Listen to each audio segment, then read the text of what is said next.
I ain't playing with you. So my days are cold without you. Another While I'm with you. DJ My heart can't take no more. At I One can't Music keep Group. running back to you. What's up, you guys? It's your girl Tina Joy, and I'm back again with another video. And if you are new here, hey, and if you are returning subscriber, welcome back. And today's video, excuse the way I'm looking, I just got through doing my workout. I just started back working out today. Shame on me, but today's video, what we will be talking about is my labor and delivery process experience and also postpartum depression. But I am finna freshen up first, and then I'm gonna come back on here. I just wanted to go ahead and do my intro and get that out the way, and then we're gonna get right into this video. Please make sure, if you are new here, make sure you like the video if you enjoy this content, subscribe to my channel, and join the Life with Tina Joy. And I will get back with you guys after my shower. Okay, you guys, I am back, and we have BJ in the background. I was hoping that he went to sleep first before I got into the rest of this video, but he is not having it, so he's gonna be in the background until I feel like I need to cut him out the video. So I do have my notepad here because I did write some stuff down, only because I didn't want to forget anything. And sorry if I sound a little stuffy. My whole family was sick currently, except for my daughter Janiyah. She's the only one that wasn't sick. And no, I don't have COVID. It's just a cold. So I'm currently getting over that. So the video that I had wanted to do for you guys, I can't do right now because I'm sick. So I was like, this would be the perfect time to do this video since I'm having to be like in the house right now because I'm sick. So first, I'm gonna start off with my pregnancy experience. So as you guys know, I recently just had a son, January 17, 2022, and my daughter is 11 right now, so it's been a while. So I already kind of figured that my body would be going through different changes, and it wouldn't be exactly the same as 11 years ago when I was pregnant, of course. So the experience wasn't bad. I was in a little more pain than what I did have with my daughter. Like with my daughter, I believe I worked literally up until the whole 9 months, until literally I had to call into work because I was going into labor. So with this go around with BJ, I think I stopped a month or two before I went into labor because my body was just shutting down and I couldn't take no more. So that was that. And then the doctor, I do want to talk about the doctor visits. I don't know if it's just me or if it's just like this now with everybody, but back then when I was pregnant with my daughter, it seemed like the doctor visits were more like detailed. I got more ultrasounds, but with this experience of pregnancy, it was, I think I got 2 ultrasounds the whole 9 months, which was crazy to me. And every visit was basically like I was going in, I was getting my weight checked, hearing the heartbeat, and that was it. Like, I barely got to see the baby. And I'm not saying this to talk down on any of the physicians or the doctor office, none of that. I'm just saying what happened. But I don't know if that's like with everybody now. It seemed like the doctor visits are just short, and like you don't really get the pictures that I thought I would get to see my baby or to see it on the ultrasound. So that was that, but it was okay. Other than that, I love my doctor that delivered my baby. He did a wonderful job. And what else with that? A few ultrasounds, weight check, heartbeat, yeah, all that. Okay, so let's get into the labor and the delivery experience. The labor and delivery experience was different again as well. With my daughter, the IV process, when they did the I did get the epidural, and I did get the epidural with him too, and I was vaginal both deliveries, which I thank God for that, because I was not trying to have a C-section. I don't knock anyone that have a C-section. I believe that if you have a C-section, you stronger than the regular vaginal, because I feel like with the C-sections, what I hear, they are very hard to deal with after. So, but to all the mothers that have went through a whole 9 months of pregnancy and got through labor and delivery, I feel like that we are very, very strong to be able to carry for 9 months and then go through all that stuff with our body. We are very, very strong women. Thank God he gave us the gift to be able to do those things. So shout out to us, because I don't think these men would be able to do it if it was the other way around. But with the what was different this go around in the hospital, the epidural, they give you this little button you get to push, and you get the basically pump the IV, the whatever that stuff is called. Sorry y'all if I'm all over the place, I'm not saying stuff right, I don't know the terms for it, but you get to basically push how many times, and it's not like you're gonna overdose, because I guess they have it set to so much to go into you, but you are able to keep pushing that button for your comfort, your level of comfort, if you feel like you need more. So that's one good thing that I did like this go round with my son. And also with my son, he was way bigger than what my daughter was. My son was 8 pounds and 12 ounces, born right at 2:51 p.m. My daughter was 6 pounds and 12 and a half ounces, born at 4 p.m. So yes, the pushing process was way harder. It wasn't painful, but it was way more like having to breathe in, breathe out, and push. Like with my daughter, it was like she came out with no problem. Of course, because that is a big difference, knowing that my daughter was 6 pounds and he was 8 pounds, and I could not even believe that. I can't believe I had an 8-pound baby inside of my stomach. So good thing I did have my son, I think, a week early than the due date, because if I would have waited any longer, child, that was gonna be a mess. That baby was gonna be, he was gonna be too big, and I probably was gonna have to get cut open, and that's what I didn't want to have to do. And what else? The rooms were big. That's one thing that I did like. The hospital delivery area, that was big. When they took me out of there to put me into the room that I was going to be staying in after care, that room was very good and spacious. And also with this go round, with my daughter, I didn't have to do all that after care with that spray bottle that they give you to spray that water inside around your vagina and on your vagina. I didn't have to do that with my daughter. I don't remember doing none of that. I did, of course, use the wipes. I cleaned myself, but I didn't have to do that. And then it's some type of spray that you get to spray on your vagina that really helps cool it. I didn't do none of that with my daughter. I don't remember having all that. But this go around with BJ, I needed all that. Like, it was crazy. My body was in pain, y'all.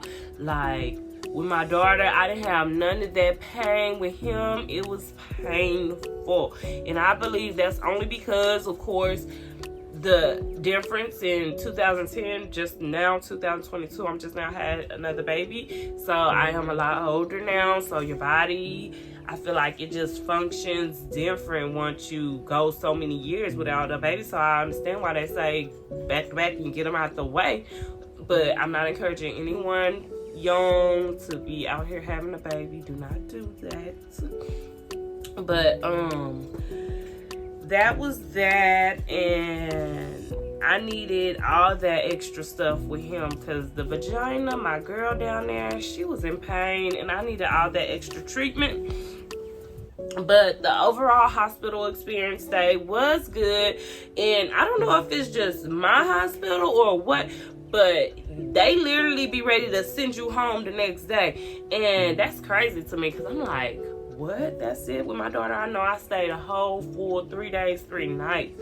And with him, I think if I would have left probably the next day if he didn't get circumcised. So that's the only reason the stay was a little longer, because he had the circumcision, and I guess they want to make sure everything is good after that. So that was it for my pregnancy experience and my labor and delivery. The hospital, my doctors, the nurses, everybody did really well. It was different. I did have my man right there by my side. Thank you, baby, for being there with me through the whole process, because I know a lot of women don't get that. A lot of pregnant mothers don't have that help or support. So thank you for being there with me. And now into the postpartum depression. I did not experience any postpartum depression that I know of with my daughter. Like, my daughter, I was 21 when I had her, and everything just went so smooth. I was happy. Everything was just good. But when I had my son, y'all, on the way from the hospital, we had to stop at HEB. I forgot what we had to get at HEB, but it was something that I really needed. Y'all, I'm all in the back seat with the baby. He in the car seat. I'm just crying, y'all. Not because I was sad, because I was just in so much pain. Like, I did tear down there because he was like 8 pounds. That's big to me. Like, that's a big baby to me compared to having a 6-pound baby. But I was just in so much pain. The car ride was just so painful. I was literally telling Brandon, go slow. Don't go over these bumps. Like, it was just so painful. Every little movement was painful.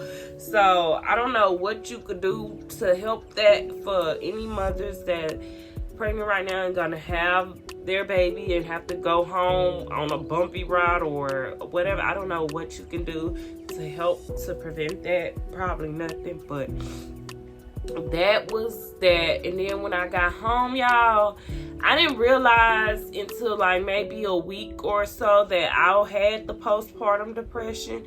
And every little thing, like, y'all, I was just crying.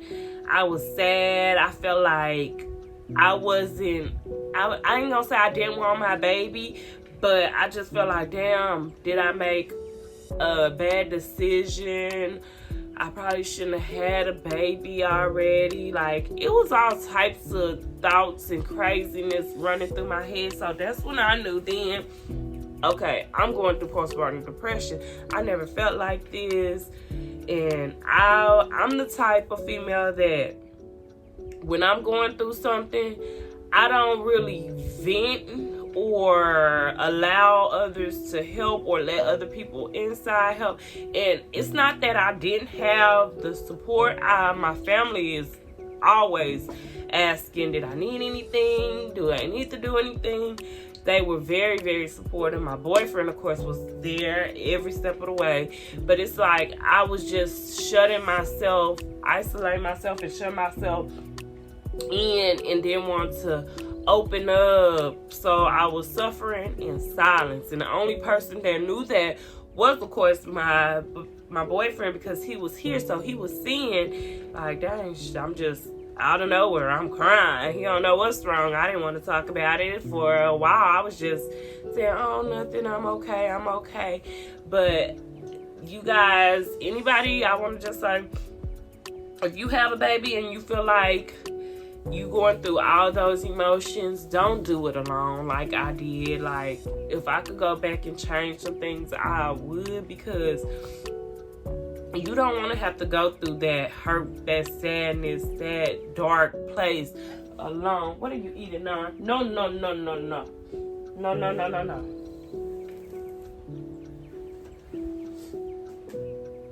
Here. You do not want to go through that situation alone. I will find myself in the shower, y'all, crying And one thing that I messed up that I will admit and say, with me, this is my second baby, of course. So with him, this was his first baby. So I was so stuck and on him about do it this way, do it that way, the way that I was doing it. And I had to learn that everybody do things different. Everybody gonna handle situations different, and that's what he was doing. And I was pushing him away because I was wanting him to feed him this type of way, lay him this type of way. And babies react and like do different things with other people. The way he is with me might not be the way he was with his daddy, and that was my biggest problem there. Just trying to do everything on your own and take control, and you can't do that after you have a baby. Like, you have to understand, you have to relax, get the help if you can get the help, because your body already going through so much. You're in pain, your emotions are everywhere. So I'm trying to still take care of me, take care of the baby, trying to be superwoman. So that just took over and hurt me in a major way. Like, thank God I got through it and didn't do anything crazy, like, you know, hurt myself or hurt my baby. I got through that. But for anyone, I just wanted to share this because women that's pregnant, they don't really talk about it that much, and what we go through in postpartum depression is very real. So I just feel like if you're going through that, it's lots of things you could do that I did not do to help. Like, I literally stayed in the house unless it was like a doctor visit that I had to go to, or like I really wasn't leaving out the house unless it was basically for something for him. I stayed in the house at least that good 3 to 4 weeks before I was like doing other stuff, doctor visit for me and stuff like that.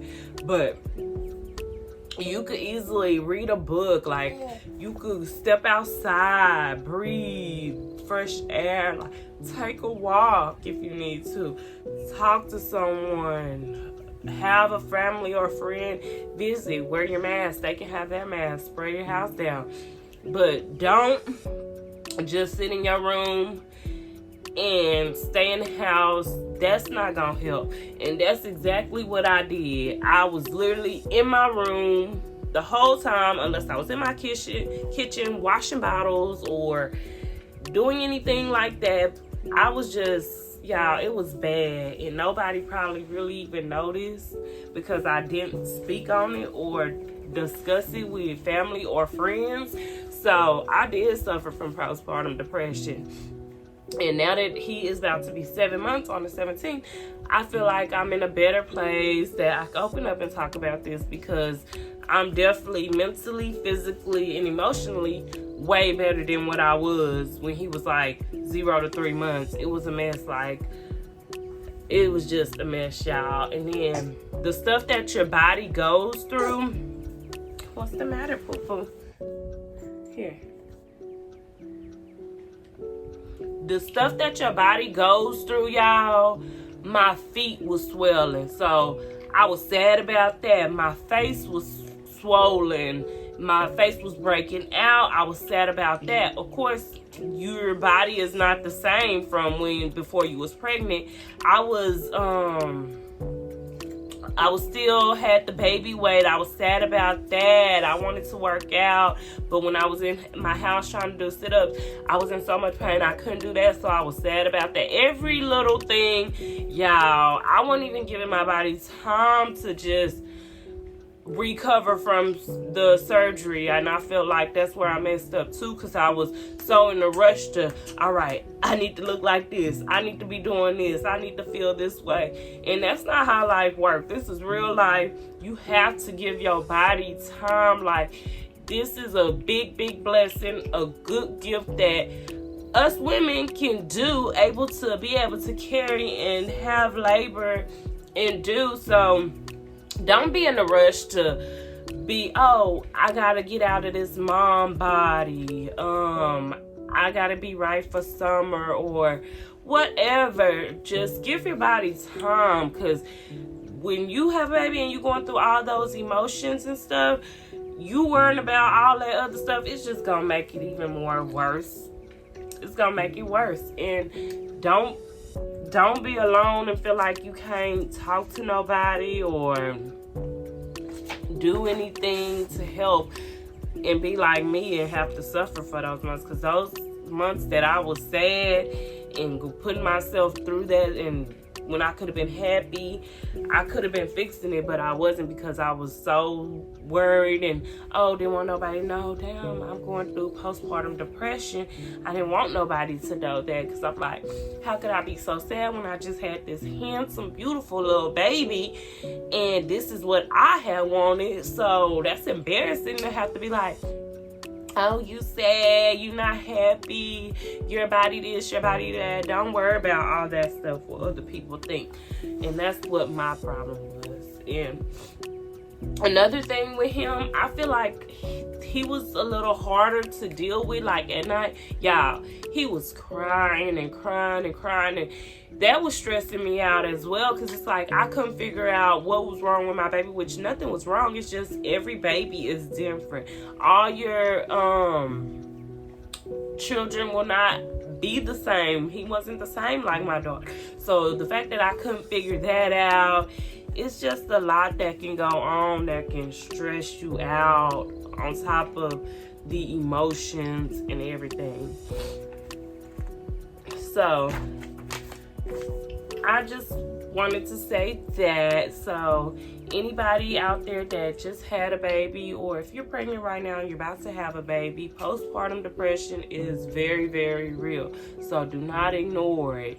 After you have your baby, don't think you have to do everything alone. And I know there's some people out there that really don't have the help, but it got to be just that one person, even if it's your mom, your dad, your sister, your cousin, somebody that can help you. Talk to somebody. Find little things to do, but don't overwhelm yourself after you get home, because your body needs time to heal. But at the same time, after a few weeks, don't just isolate yourself, shut yourself in the house. You're in the house so much so it's like your mind racing. I'm at home thinking like, dang, I'm ready to get back to work. Anybody know me? I like to make my money, so I'm thinking, oh, I need to make money, I need to do this, I need to do that. I was just trying to rush the whole process, and that was what was making the postpartum depression even worse, because I'm trying to set these high standards for myself, when in reality I just needed to sit back, relax, enjoy the new bundle of joy, and really just take care of yourself, because it can get hard, it can get frustrating, it can be very, very emotional. So all the mommies out there, I just want to tell you that you're very strong. Do not go through postpartum depression alone. And then as well, when you go to those doctor visits, they give you a paper and they ask you that. Y'all, I'm just checking that nothing is wrong, when in reality the first doctor visit, y'all should have seen me. I was a mess. It was a disaster. Like, the doctor probably even seen it in my eyes, because I probably was crying on the way up there to the first doctor visit, that I just wasn't getting much sleep, and it was just, the emotions was everywhere. It's kind of hard to just explain, because you just really have to go through it. So I'm just trying to explain it the best way. No. The best way I can. But it's really depressing. It's really sad to go through that. And then to know that you feel like you're not doing enough, you're not beautiful enough, and all that stuff. It just can be a lot. So make sure you're finding things to do with your little time. Don't just sit in your room all day taking care of your baby. I mean, of course you gotta take care of your baby, but don't just sit in your room and just literally do that. You have to find stuff to do with your time, or if you have postpartum depression, that's gonna overwhelm you and it's gonna make it worse. I'm telling you, I went through it. But yeah, like I was saying, BJ is going to be 7 months on the 17th. and I am definitely in a better space. I ain't gonna say I don't have my days where I get stressed out or overwhelmed. That's going to happen, but overall I am in a better space, mentally, physically, and emotionally in a better space. So that's all I wanted to say. I just wanted to get a video out there because I'm trying to be consistent, and thank you guys for watching to the end of this video, and I hope you enjoyed this content of me opening up and telling you guys a little bit about what I went through with my labor and delivery and postpartum depression. And I hope you guys all have a good rest of your day, and stay tuned for the next video. I ain't playing with you. So my days are cold without you.